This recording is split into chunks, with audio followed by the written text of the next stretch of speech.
नमस्कार, न्यूज 24 देख रहे हैं आप और आपके साथ मैं हूं सऊद मोहम्मद खालिद। रात के 9 बज चुके हैं। न्यूज 24 पर वक्त हो गया है नॉन स्टॉप एट 9 का। बुलेटिन में सबसे पहले बात सीबीएसई 12वीं की परीक्षाओं से जुड़ी। दरअसल केंद्रीय माध्यमिक शिक्षा बोर्ड यानी कि सीबीएसई ने 12वीं कक्षा की परीक्षाएं रद्द करने का फैसला किया है। पीएम मोदी की अध्यक्षता में हुई एक अहम बैठक में इसका फैसला हुआ है। फैसले के मुताबिक सीबीएसई 12वीं क्लास के बच्चों के प्रदर्शन के आधार पर रिजल्ट तैयार करेगा। प्रधानमंत्री ने कहा कि यह फैसला बच्चों के हित में लिया गया है। दिल्ली के मुख्यमंत्री अरविंद केजरीवाल ने इस फैसले का स्वागत किया है। बता दें कि कांग्रेस नेता राहुल गांधी और प्रियंका गांधी समेत कई विपक्षी नेता बच्चों की सुरक्षा का हवाला देकर परीक्षा टालने की मांग कर रहे थे।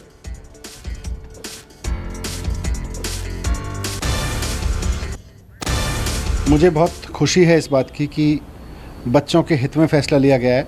बच्चों को स्वास्थ्य को ध्यान में रखते हुए फैसला लिया गया है, क्योंकि देश भर के 1.5 करोड़ बच्चे इस बात से दुखी थे कि उनकी 12वीं की क्लास लगातार खिंचती जा रही है, वो ख़त्म होने का नाम नहीं ले रही।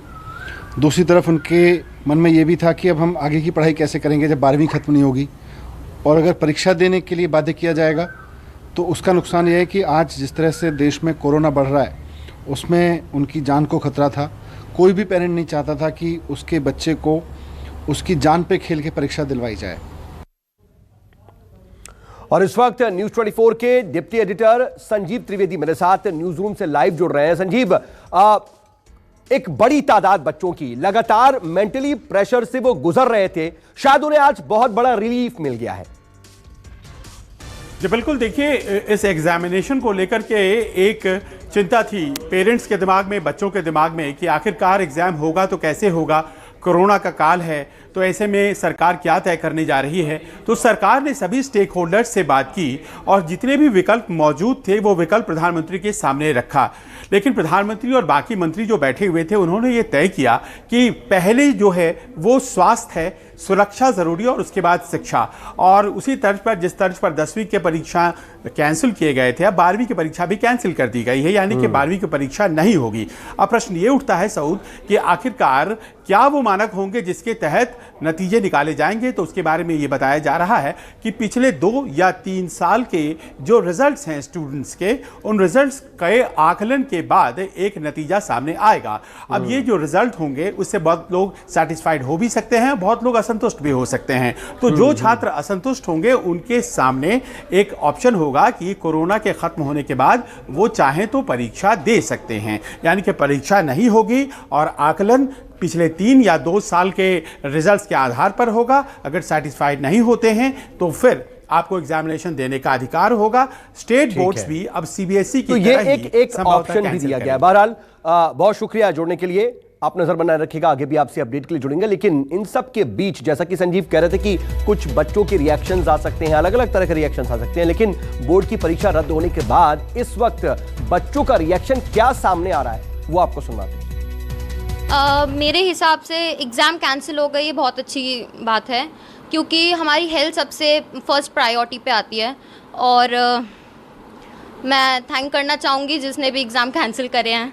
और इंटरनल असेसमेंट के बेसिस पे हमारे मार्क्स लग सकते हैं और काफ़ी हमारे प्रैक्टिकल्स वगैरह हुए हैं उन पे भी लग सकते हैं, हम प्रमोट हो सकते हैं आगे। ये हमारे एग्ज़ाम्स मई में होने थे, 4 मई, तो वो पोस्टपोन हो गए थे। तो इस वजह से काफ़ी प्रेशर हमारे ऊपर बना हुआ था कि होंगे नहीं होंगे। कोई कह रहा था कि हमारा होंगे या मतलब 30 मिनट्स के होंगे, कोई कह रहा था कि पूरा प्रॉपर होगा, कोई कह रहा था कि कैंसिल होंगे। तो इस वजह से हमारा मेंटली प्रेशर भी काफ़ी बढ़ चुका था और हम पढ़ नहीं पा रहे थे। तो अभी कैंसिल हो गए तो एक अच्छी गुड न्यूज़ मिली है।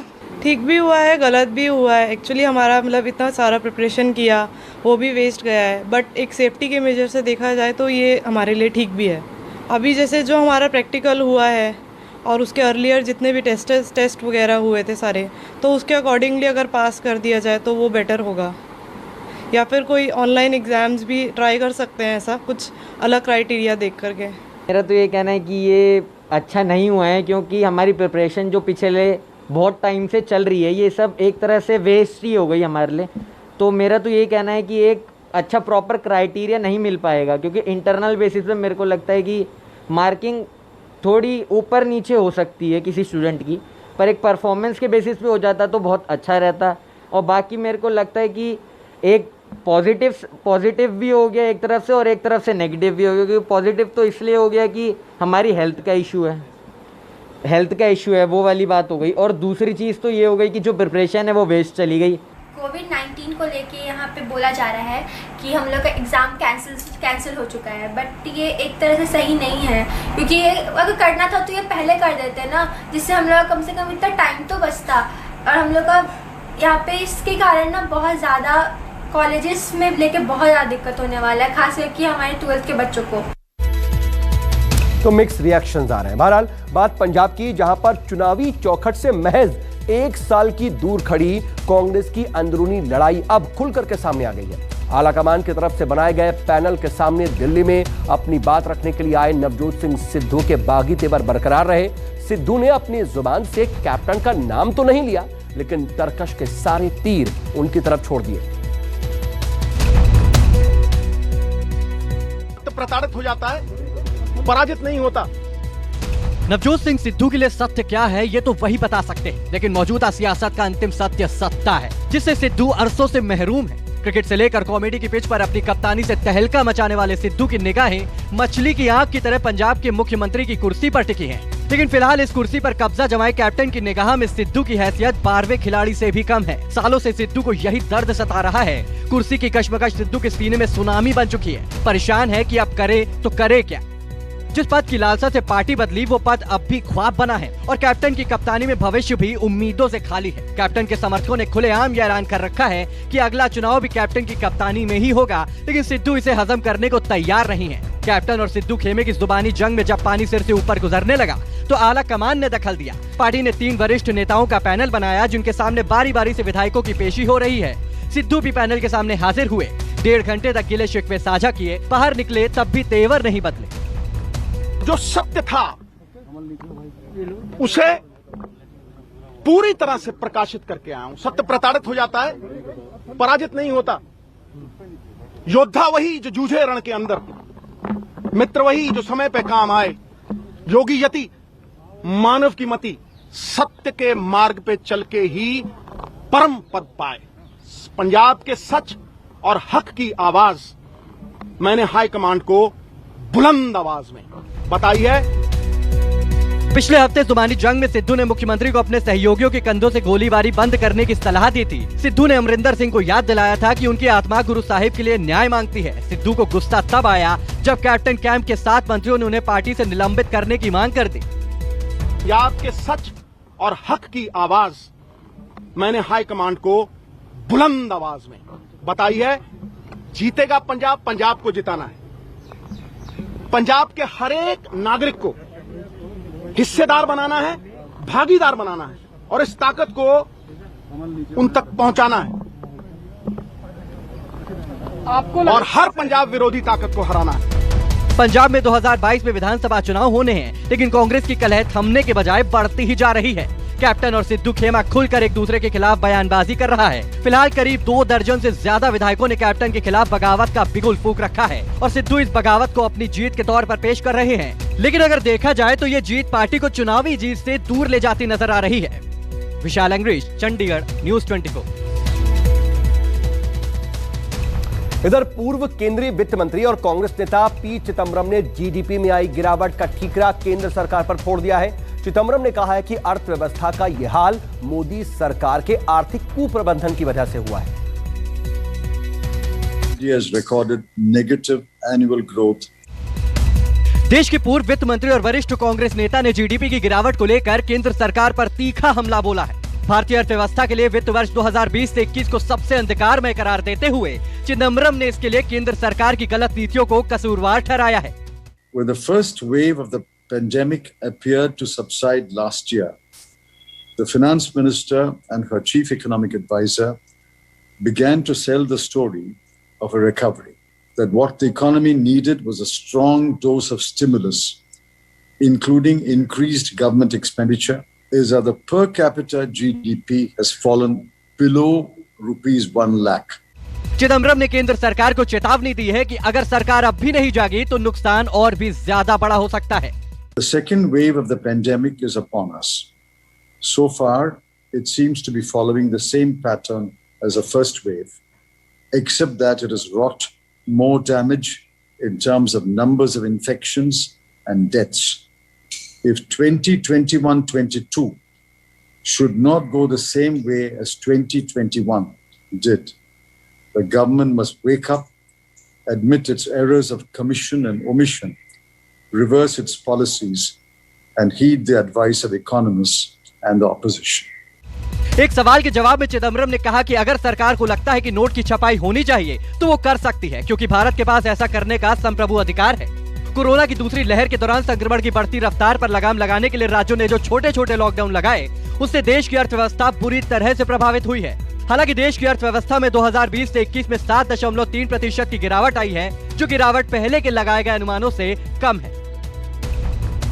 संजीव त्रिवेदी, दिल्ली, न्यूज़ 24। इधर कीर्ति चक्र से सम्मानित सीआरपीएफ अधिकारी चेतन चीता हरियाणा के झज्जर एम्स में भर्ती हैं।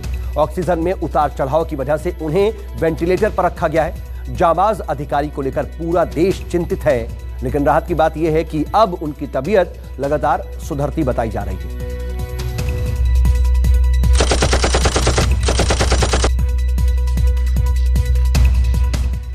आतंकियों की 9 गोली खाकर मौत को हराने वाले, 45 दिन तक कोमा में रहने के बाद वापस ड्यूटी पर लौटने वाले, अपने हौसले से अनहोनी को चमत्कार में बदलने वाले, ये हैं देश के जाबाज सीआरपीएफ कमांडेंट चेतन चीता। 2017 में जम्मू कश्मीर में देश की हिफाजत करते हुए इन्हें आतंकियों ने गोलियों से छलनी कर दिया था। शरीर पर कोई भी अंग ऐसा नहीं था जिस पर आतंकियों की गोली का निशान ना हो। करीब करीब हर अंग को गोली लगी थी।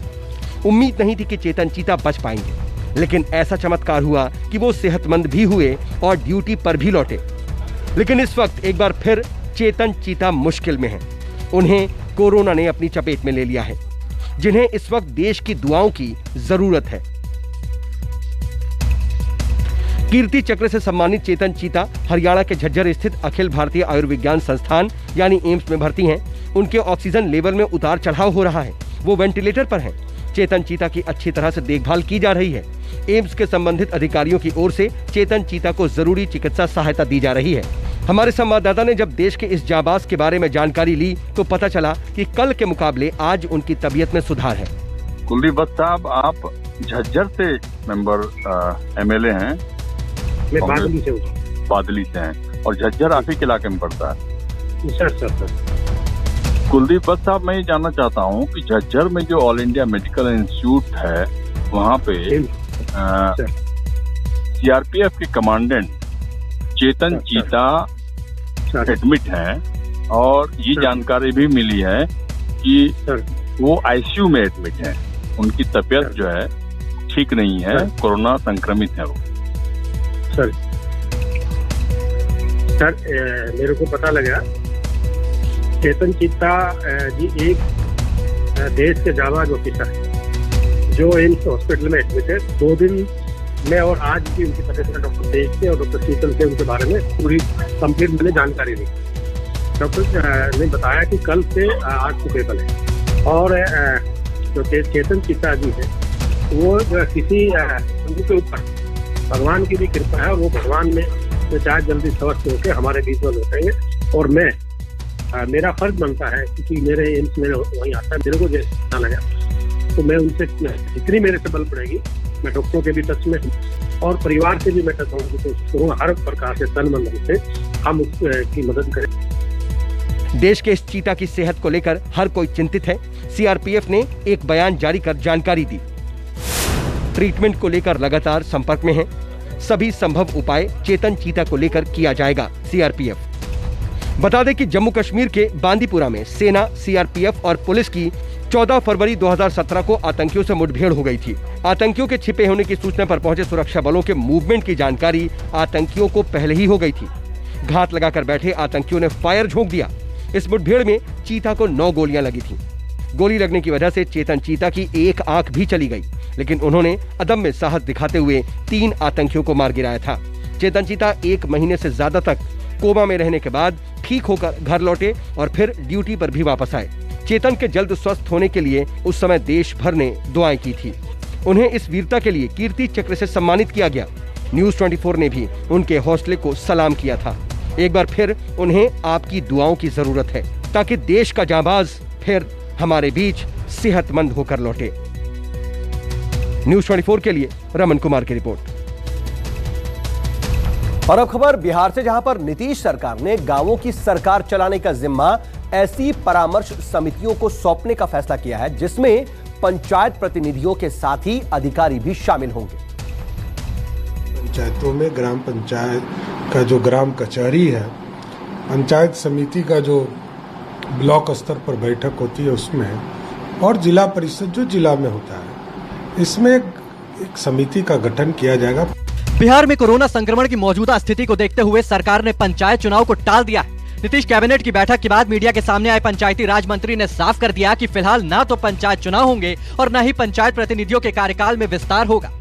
कश्मकश के बीच सरकार ने बीच का रास्ता निकालने का फैसला किया है। अब पंचायतों में परामर्शी समिति की नियुक्ति होगी, जिसके लिए नीतीश सरकार ने पंचायती राज अधिनियम 2006 में संशोधन कर दिया है। बिहार के जो पंचायती राज एक्ट है 2006, इसमें कोई प्रावधान नहीं था कि ऐसे परिस्थिति में क्या करना है। नगर में इस तरह की व्यवस्था थी कि नगर में प्रशासक बहाल किए जा सकते थे, लेकिन पंचायती राज एक्ट में ऐसा कोई प्रावधान नहीं था। हम लोगों ने पंचायत में और जिले तक का जो प्रावधान है उसमें परामर्शी समिति का गठन करने का निर्णय सरकार ने लिया है। जीतन राम मांझी की पार्टी ने भी कैबिनेट के इस फैसले का स्वागत किया है, जबकि मुख्य विपक्षी पार्टी आरजेडी ने सरकार के फैसले को अनुचित करार दिया है। देखिए, पंचायतों में परामर्शी समिति बना करके माननीय मुख्यमंत्री नीतीश कुमार जी ने निसंदेह लोकतंत्र की रक्षा करी है। चूंकि कोरोना काल की वजह से हम पंचायत का चुनाव नहीं करा पा रहे थे, इससे निसंदेह गांव का विकास बाधित होता अगर मुखिया को उनका पावर नहीं मिलता। इस समिति में जनप्रतिनिधि के साथ साथ विधायक के प्रतिनिधि भी शामिल रहेंगे और दोनों मिलकर के विकास का एक नया आयाम लिखेंगे। हम लोग लगातार मांग कर रहे हैं, जनप्रतिनिधियों का आप अधिकार कम कर रहे हैं। ये सरकार की मंशा ठीक नहीं है। आप सख्त नियमों के साथ, कोरोना गाइडलाइन के साथ आप चुनाव करा सकते हैं। बिहार में भी पिछली बार चुनाव हुआ है, बंगाल में चुनाव हुआ है। भीड़ इकट्ठा नहीं करना है और सख्त नियम करके चुनाव तो हो ही सकते हैं। जनतंत्र में ये भी जो सरकार फैसला लेने जा रही है ये उचित नहीं है। कार्यकाल बढ़ाया जाना चाहिए था। बिहार में करीब 2.5 लाख पंचायत प्रतिनिधियों का कार्यकाल 15 जून को खत्म हो रहा है, लेकिन सरकार इस बात से चिंतित है कि अगर अभी चुनाव कराए गए तो कोरोना संक्रमण की रफ्तार तेज हो सकती है। पड़ोसी राज्य यूपी इसका खामियाजा भुगत चुकी है। ऐसे में बिहार सरकार ने मौजूदा प्रतिनिधियों का कार्यकाल बढ़ाए बिना अध्यादेश के जरिए उन्हें फिर से शक्ति देने की योजना बनाई है।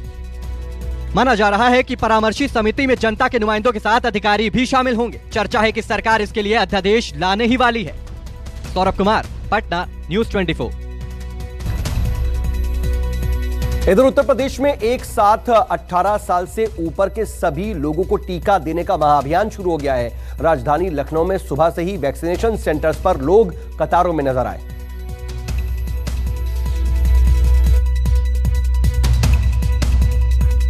लखनऊ का ऐतिहासिक केडी सिंह बाबू स्टेडियम राष्ट्रीय अंतर्राष्ट्रीय खेलों के लिए इसकी एक अलग पहचान है, लेकिन आज इसके क्रिकेट ग्राउंड में हजारों की भीड़ मैच देखने नहीं बल्कि कोरोना से जंग के लिए उमड़ी है। लखनऊ में 3 जगहों पर कोरोना की मेगा वैक्सीनेशन ड्राइव शुरू हुई है। उत्तर प्रदेश में, यानी उत्तर प्रदेश के सभी 75 जिलों में आज से 18 की उम्र पार कर चुके लोगों को वैक्सीन लगाई जाएगी और खास तौर पर एक स्पेशल कैंपेन शुरू किया गया है जिसको मेगा वैक्सीनेशन ड्राइव का नाम दिया गया है। लखनऊ में ये 3 स्थानों पर शुरू हुई है जहां पर बड़ी तादाद में लोग वैक्सीन लगवा सकते हैं और आपको दिखा रहे हैं हम, ये लखनऊ का केडी सिंह बाबू स्टेडियम है। हालांकि इस तरीके से तो और भी स्थान चिन्हित किए गए हैं। ये आप देख रहे हैं कि यहाँ पर इस तरीके से सजाया गया है और ये आपको तस्वीरों के माध्यम से हम दिखाने की कोशिश कर रहे हैं कि यहाँ पर जब आप आएंगे तो हेल्प डेस्क बनाई गई है। आपके दोनों तरफ आप देख रहे हैं ये हेल्प डेस्क बनी हुई है। इस हेल्प डेस्क के माध्यम से यहाँ पर लोगों का रजिस्ट्रेशन कराया जा रहा है। अगर कोई उनको समस्या आ रही है तो यहाँ पर समस्या का निदान किया जा रहा है और उसके बाद यहाँ पर एंट्री होने के बाद फिर मैदान में भेजा जा रहा है जहाँ पर अलग अलग बूथ बनाए गए हैं। एक बूथ पर प्रतिदिन 300 लोगों का टीकाकरण होना है।